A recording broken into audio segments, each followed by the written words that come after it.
تو ٹیکنیکلی ان کو ہاسپٹل آنا نہیں چاہیے چونکہ ان کی عمریں زیادہ ہیں اور 50 سال سے اوپر کے لوگوں جو ہے وہ زیادہ ولنریبل ہیں. ابھی تک بہت سارے ڈاکٹرز اپنی جانوں کو کے نذرانے پیش کر چکے ہیں. اب آئی بات کہ کیا کاروبار کا کیا کیا جائے. تو کاروبار کو اتنا مسئلہ نہیں ہے, کاروبار کو بہتر کیا جا سکتا ہے. جب جنگ ہو جاتی ہے, کسی علاقے میں جنگ ہو, بہت اپنا بمباری ہو رہی ہو, ایئر اٹیکس ہو رہی ہوں, تو کیا اس زمانے میں آپ دکانیں کھولیں گے, آپ کاروبار کھولیں گے, اسکول کھولیں گے؟ اس وقت بھی صورتحال ہماری یہ ہے کہ ہمارے اوپر ایک جنگ کی کیفیت ہے. اس میں ہم یہ کہیں کہ ہاں جی آپ نے دکان کھولنا تھی, فلاں کرنا تھا, بالکل ضرور آپ کریں, لیکن آپ یہ دیکھ لیں کہ زندگی زیادہ اہم ہے, یہ کاروبار زیادہ اہم ہے. اب ذمہ داری بنتی ہے حکومتوں کی. آزاد کشمیر جو پاکستان کے زیر انتظام علاقہ ہے, یہاں کی حکومت نے اپنے طور پہ بہت اچھے کام کیے, بہت اچھا کیا, سب کچھ کیا, من تسلیم کرتے ہیں. لیکن مجھے بتائیے کہ at the end of the day آپ کے پاس رزلٹ کیا ہے؟ آج کی ہماری جو فگر ہے وہ 930 سے اوپر چڑھ گئی ہے, اور شام تک رپورٹ آنے تک یہ اور 20 25 30 50 آدمی اور اس میں جو ہے نا وہ شامل ہو جائیں گے. تو ہمارے پاس تو اس وقت تک جو WHO کا کہنا ہے وہ یہ ہے کہ کم از کم 2% لوگوں کا ٹیسٹ ہونا چاہیے. تو 2% لوگ, آزاد کشمیر کی 45 لاکھ کی آبادی کا 2% کیا بنتا ہے؟ ہم نے تو اس وقت تک 12-15 ہزار ٹوٹل ٹیسٹ کیے ہیں. اب ہم ان تمام چیزوں کو دیکھتے ہوئے جب ہم اس کو دیکھیں تو حکومت کی اپنی پالیسی یا وہ SOPs, وہ تمام چیزیں اپنی جگہ پہ درست, لیکن آخر وہ کیوں کیا جا رہا ہے؟ اس لیے کہ ٹیسٹ کیے جائیں, لوگوں کو کوارنٹائن کیا جائے, ان کو الگ الگ کیا جائے, صحت مند لوگوں کو علیحدہ کیا جائے اور بیمار لوگوں کو علیحدہ کیا جائے. کیا ہم اس کے اگلے مرحلے کو اس وقت تک کر چکے ہیں, کر سکے ہیں ہم کہ صحت مند لوگوں کو ہم علیحدہ کر دیں اور جو بیمار لوگ ہیں ان کو ہم علیحدہ کر سکیں؟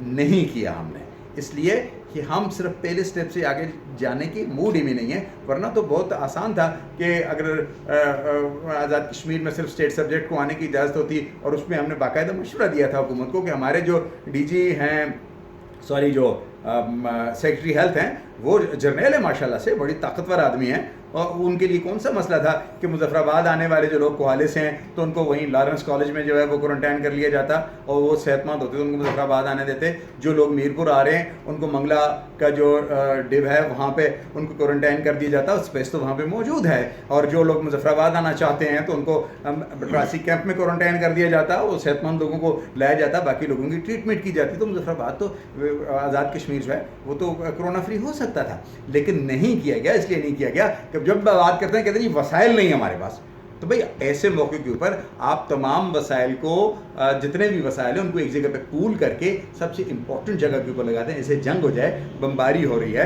ہم کاروبار نہیں کر سکتے, اسکول نہیں کھول سکتے, تو ایسے میں ہم نے سارے جو وسائل ہیں ان کو بھی ایک جگہ اکٹھا کرنا چاہیے تھا نا. ہم آج آخری جون کے آخری دن چل رہے ہیں, تو آج ہم اپنا سارے کا سارا بجٹ یہاں سے اٹھا کے ہم نے ری اپروپریٹ کیا دوسرے محکموں میں, اور 6-7 ارب روپے ہم جا کے اللہ تعالیٰ کے اوپر بھی خرچ کر رہے ہیں. 6-7 ارب روپے یہاں اس کا آپ کی نظر میں حل کیا ہے؟ اس کا صرف ایک حل ہے کہ اگر حکومت جو ہے, انتظامیہ جو وہ سنجیدہ ہو جائے اور سنجیدگی کے ساتھ اس کے اوپر عمل کرے, اپنے تمام وسائل کو اس کے اوپر لگا دے.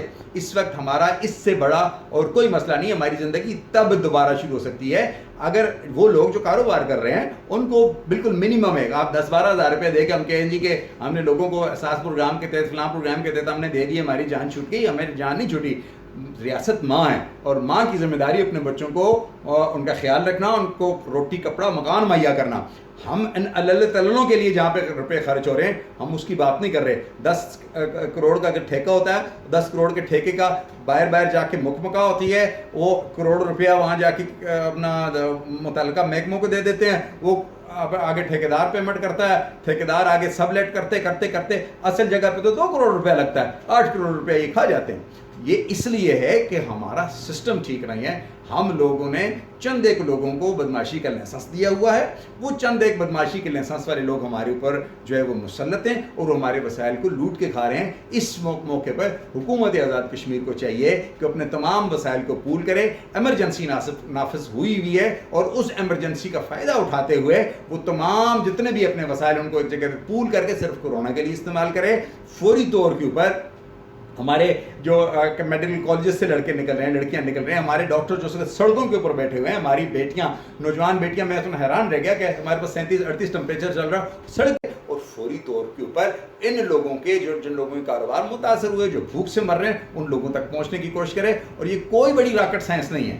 تمام لوگوں کے شناختی کارڈ نمبر موجود ہیں.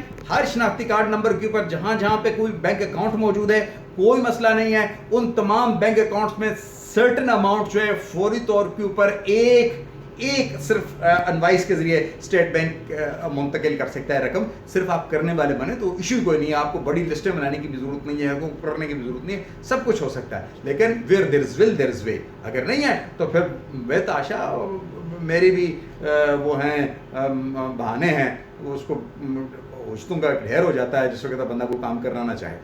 جی فیصل صاحب, آج پورے شہر میں بجٹ کی بعض گشت ہے اور اس دوران ایسا بھی ہوا ہے کہ 2-3 جگہ پر مظاہرے بھی ہوئے ہیں بجٹ کے جو خلاف ہوئے ہیں. ایک لیپا والوں نے کیا ہے, پھر ینگ ڈاکٹرز جو ہیں وہ سراپا احتجاج ہیں. مجھے یہ آپ بتائیں کہ سب سے پہلی بات تو یہ ہے کہ آج کل پوری دنیا میں کرونا ہی چل رہا ہے. پہلی بات تو مجھے آپ یہ بتائیں جناب کہ جو لاک ڈاؤن ہے, یہ جو لاک ڈاؤن وہ حکومت کر رہی ہے, کیا اس کا کوئی فائدہ ہے؟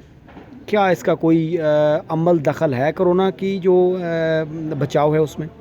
ایک تو میرا یہ سوال کا جواب دیں. دوسرا مجھے آپ یہ بتائیں جناب کہ بجٹ پر بحث جاری ہے اور 2-3-4 نشستوں کے بعد وہ بجٹ منظور بھی ہو جائے گا. سرکاری ملازمین کی تاحال تنخواہیں نہیں بڑھیں. آپ کا ترقیاتی بجٹ وہی ہے لیکن آپ کا غیر ترقیاتی بجٹ میں 18% اضافہ ہوا ہے. آپ مجھے یہ بتائیں کہ یہ بجٹ کس طرف جا رہا ہے, اور سب سے پہلے تو مجھے کرونا کی صورتحال پہ وضاحت دے کہ اس کے بعد آپ آئیں گے بجٹ پہ اور ہمیں بجٹ کے حوالے سے تھوڑا ایجوکیٹ کریں گے. شاہ صاحب, آپ نے اور میں نے پروگرام جنوری میں سٹارٹ کیے اور یہ بتانا شروع کر دیا کہ کرونا آ گیا ہے کہ جناب سدھے ہو جاؤ, ٹھیک ہے. اور یہ عالمی وبا کے طور پہ آیا. ہمیں پتہ تھا چائنا ہمارا ہمسایا ہے, یہاں سے آنا ہی آنا ہے. آ گیا کھبیوں سجیوں بڑھ گیا, تسی روک نہ سکتے کسی طریقے نال, بھی آ گیا. اور اسی اس ویلے بھی آختے رہے ہیں اور بہت سارے لوگ آختے رہے کہ بھائی لاک ڈاؤن کی سختی کی جلے تاکہ یہ ہے کہ ادھر پھیلے نہ, چونکہ آبادی اس کی اللہ ماشاء اللہ سارے کو پتہ ہے بہت باشعور قسم کے لوگ ہیں سارے, اور بگدی ہے مطلب شعور سجیوں کھبیوں بگدا ہستا. یہ بھی اسوں اچھی طرح اندازہ ہے. پھر اسٹی جڑی ہیلتھ فیسلٹیز ہیں ان کا بھی سارے اندازہ ہے. ٹی وی پروگرام بھی لوگ کرتے رہے, سارا کچھ کرتے رہے. مطلب بولنے میں تو میں بھی بہت بڑا بادشاہ ہوں, تسی بھی وہ تو سارے ہیں, لیکن عملی طور پر بالکل ناکارہ اور فارغ ہے سارے. لہٰذا کرونا بڑھ گیا, ٹھیک ہے جی. کوئی ایسا لاک ڈاؤن نہیں ایسی جناب بٹن جس طرح آن آف کر دیں اس طرح لاک ڈاؤن بڑھایا تھا. یعنی کچھ جگہ لاک ڈاؤن ہے, کچھ جگہ لاک ڈاؤن نہیں. کوئی مورے کھولے دیں تو کوئی مورے بند کیتے دیں. یہ عجیب و غریب اصل تماشا بڑھایا تھا اور انتظامیہ بھی بڑھایا تھا, سارے بڑھایا تھا. پولیس والے بیچارے صبح کھلار دیں ڈنڈے کہن کے شامی تک تو بھائی کھال وہ بھی چلے ہوئے تھے جناب. تھا وہ بھی پاگل ہوئے جناب, لوگوں ڈنڈے مار دیں سارا کر دیں. موٹر سائیکل جو جاننے والا گزر گیا, پاویں 4 بندے بیٹھے دن موٹر سائیکل آتا وہ لنگ گیا. کوئی جس کی شکل مندی لگی اس کو پکڑ گیا تھا. بس یہ ایک کرائٹیریا مجھے موٹا سا نظر آیا.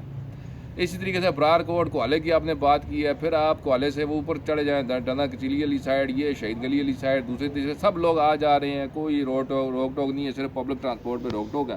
یہ فرق پڑا ہے 400 روپے میں جو آتا تھا وہ 4000 روپے میں آ رہا ہے. بس یہ لوٹو لوٹ اسکیم چل رہی تھی.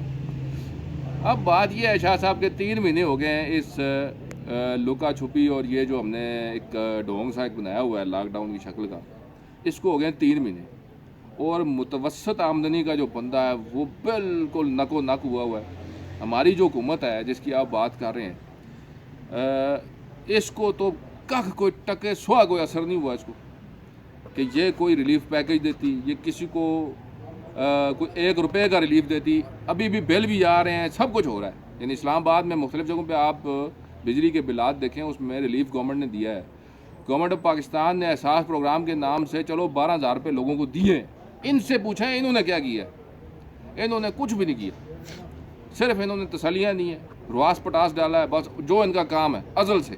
یعنی 73 سال سے ان کا پٹاس ہی دیکھ رہی ہے پوری دنیا, اور پاکستان اور انڈیا اور جو ملک بھی ہے سارا ان کا پٹاس ہم بھی دیکھ رہے ہیں. ہر ویلے پٹتے رہنے. پہلا مقبوضہ کشمیر کو پٹتے ایسے پیسے کہنے ایسے ہون جناب نہ نواں مل گیا ٹانگ کرونے والا. ان سے کچھ بھی نہیں ہوتا سوائے لاک ڈاؤن کے. لاک ڈاؤن بھی انہوں نے کس قسم کا کیا ہوا ہے یہ ہم سب کو پتہ ہے. زاہد القمر صاحب جو بڑے معروف ٹرانسپورٹر ہیں, انہوں نے تو لسٹیں بھی شائع کر دی ہیں, جی آج فلانیاں گاڑیاں گئی ہیں اور بندے ڈھو کے واپس آ رہی ہیں. یعنی وہ اتنا کچھ وہ کر رہے ہیں, لکھ رہے ہیں, ان کو کوئی کاک حسب نہیں ہو رہا ہے. اب صورتحال یہ بن گئی ہے، معاشی طور پہ لوگ کنگال ہو گئے. یہ 3 مہینے کا جو انہوں نے ایک لاک ڈاؤن ٹائپ چیز سٹارٹ کی تھی، اس کے بعد لوگ معاشی طور پہ فارغ ہو گئے ہیں. متوسط آمدن کا جو طبقہ ہے اس کا تو ستیہ ناش ہو گیا ہے، نہ بھیک مانگنے جوگا ہے، نہ وہ اس کرائٹیریا میں آیا جو احساس پروگرام کا 12,000 روپے کا کرائٹیریا تھا اس میں بھی نہیں آتا، اور وہ باہر کشکول لے کے باہر نکلنے جوگا بھی نہیں ہے. سفید پوش طبقہ جو ہے اس کا ستیہ ناش کر کے رکھ دیا ہے. اور یہ مسلسل اب اس طرح شاہ صاحب کیا کریں گے؟ مطلب پوری زندگی ہم ایسے ہی رہیں گے؟ یہ تو اب ہو نہیں سکتا نا.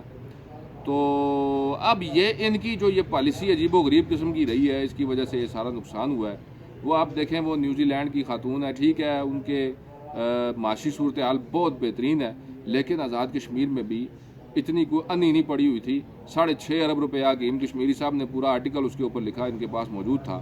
یہ اگر اس کو پراپر طریقے سے یوٹیلائز کرتے، ابھی بھی آپ دیکھ لیں جس بجٹ کی آپ بات کر رہے ہیں، 1 خرب اور 15 ارب روپیہ انہوں نے غیر ترقیاتی رکھا ہے، تنخواہیں وغیرہ ان کی مد میں 1 خرب 15 ارب روپیہ. اور پچھلے مالی سال میں انہوں نے 97 ارب روپیہ رکھا تھا. 18 ارب روپے کا فرق ہے. تنخواہیں انہوں نے اضافہ نہیں کیا، پھر بھی 18 ارب روپے کا اضافہ انہوں نے کر دیا. اب نہیں، وہ تو جو آپ کا بن رہا ہے CBR بن رہا ہے، ساری چیزیں اس پہ ہے نا. وہ جی CBR کو 18 ارب روپیہ انہوں نے دینا ہے. ادھر کون سے انہوں نے جو ہے وہ پورے آزاد کشمیر کے جو ہر درخت ہے چیڑ کا اس کے ساتھ پھومڑ لگانے ہیں. ان کو 18 ارب روپیہ جو ہے کیا کرنا ہے؟ 18 ارب روپے ایک بہت بڑی اماؤنٹ ہوتی ہے. 24 ارب روپیہ تو انہوں نے ڈیولپمنٹ کا پورا فنڈ رکھا ہوا ہے. آپ دیکھیں نا، 18 ارب روپیہ انہوں نے کیا کرنا ہے؟ مطلب گوٹے کناریاں لگانی ہیں درخت، اور وہ کیا کہتے ہیں دریا کے کناروں پر انہوں نے کیا کرنا ہے؟ چونا مارنا ہے ہر پتھر کے اوپر. 18 ارب روپیہ انہوں نے رکھا ہے. کہہ رہے ہیں جی تنخواہوں میں اضافہ نہیں کیا، پھر بھی اس میں اضافہ کر دیا ہے. پتہ نہیں اللہ جانے بہرحال ان کے جو معاملات ہیں ان کا اب اللہ کو معلوم ہے یا ان کو معلوم ہے کہ یہ کرتے کیا رہتے ہیں. تو یہ ہے کہ ہمیں کوئی کخ سوا کوئی فائدہ نہیں ہے اس کا، نہ لوگوں کو کوئی فائدہ ہے. اور یہ جو ترقیاتی بجٹ انہوں نے پہلے بھی رکھتے رہے ہیں، ابھی بھی رکھیں گے، اس کا بھی کوئی فائدہ ابھی تک کوئی کم از کم مظفر آباد میں آپ کو اور مجھے تو کوئی چیز نظر نہیں آ رہی جس کو اشارہ کر کے بتائیں جی کہ یہ ہم نے کیا ہے. کم از کم کوئی کسی گینڈے دی لا چھوڑو نہ، کوئی وہ کیا آتے ہیں جس طرح مارخور ایک لایا آسان جس زمانے میں جی اس میں بھی کوئی 2-4 لاکھ روپیہ کرپشن ہوئی سی. وہ جی لایا آسان ہے تو وہ بھی پٹ چھوڑے آنے نا، وہ بھی پٹ چھوڑے آنے. چلو جی کوئی اور کوئی شاید لا چھوڑن ادھر کوئی 12 سنگھ دی لا چھوڑن کوئی کرن نہ کوئی آخن جی یہ کام کیتا ایسا ایک پتہ ہے نا پٹ کے 2 نہیں کیتا ہے نا کچھ بھی نہیں کیتا، کھ پن کے 2 نہیں کیتے. اور بس یہ ہے کہ رواس پٹاس انہوں کو پوال چھوڑو تو ہاں جی مر گئے ہیں جناب، یہ ہو گیا. اب آپ یہ دیکھیں یہ ڈاکٹرز جو بیٹھے ہوئے تھے ینگ ڈاکٹرز، یہ کیا کہتے ہیں؟ یہ کہہ رہے ہیں ان کے پاس وہ ابتدائی وہ آرٹریل بلڈ گیس جو ہے اس کا انالیسس کرنے کے لیے وہ انالیسس کر ہی نہیں پا رہے ہیں. ان کو پتہ ہی نہیں ہے کہ بندہ جو ہے اس کے پھیپھڑے کام کر رہے ہیں نہیں کر رہے. وہ جو ٹیسٹ ہوتا ہے اس سے یہ معلوم ہوتا ہے کہ جو خون ہے اس کے اندر آکسیجن کی کیا مقدار ہے، کاربن ڈائی آکسائڈ کتنی ہے، اس کے مطابق بندے کو وہ اس پہ وینٹیلیٹر پہ ڈالتے ہیں اور اس کے مطابق آکسیجن اور ساری چیزیں ایڈجسٹ ہوتی ہیں. وہ چیز ہی نہیں ہے. وہ کہہ رہے ہیں جی ہیپا فلٹر دیں، کچھ بھی ان کو دے نہیں رہے ہیں. اب یہ سنا ہے کہ NDMA نے شاہ صاحب 60 ایک وینٹیلیٹر، ابھی کوئی خبر ایک پڑی ہے اڑتی سی، اس کی کنفرمیشن کرنی ہے ہم نے کہ وہ جو ہے وینٹیلیٹر کو 60 NDMA دے رہا ہے. اب اللہ جانے وہ اپنی ٹویٹ ہی نہ وہ اڑا دینا. پہلے بھی انہوں نے جو N95 ماسک کہتے تھے جی ہم نے دیے ہیں، تو وہ ٹویٹ بعد میں اڑا دی تھی کہ جی نہیں دیے. یہ جو بجٹ ہے شاہ صاحب آج تک جتنے بجٹ پیش ہوئے ہیں اس میں سے اب عام عوام کو کیا ملا ہے؟ اور یہ جو کہا جاتا ہے جی کہ ڈبل کر دیا ہم نے ترقیاتی بجٹ، ڈبل کر کے کھڑے. آج کا ہمارا پروگرام یہیں پہ ختم ہوا، اور عوام کو یہ بھی بتانا چاہیں کہ چند تکنیکی وجوہات کی وجہ سے ہم ہفتے میں ایک بار آپ کے سامنے تشریف لاتے ہیں. انشاءاللہ تو ہم روزانہ کی بنیاد پر آپ کے سامنے حاضر ہوں گے. بہت شکریہ.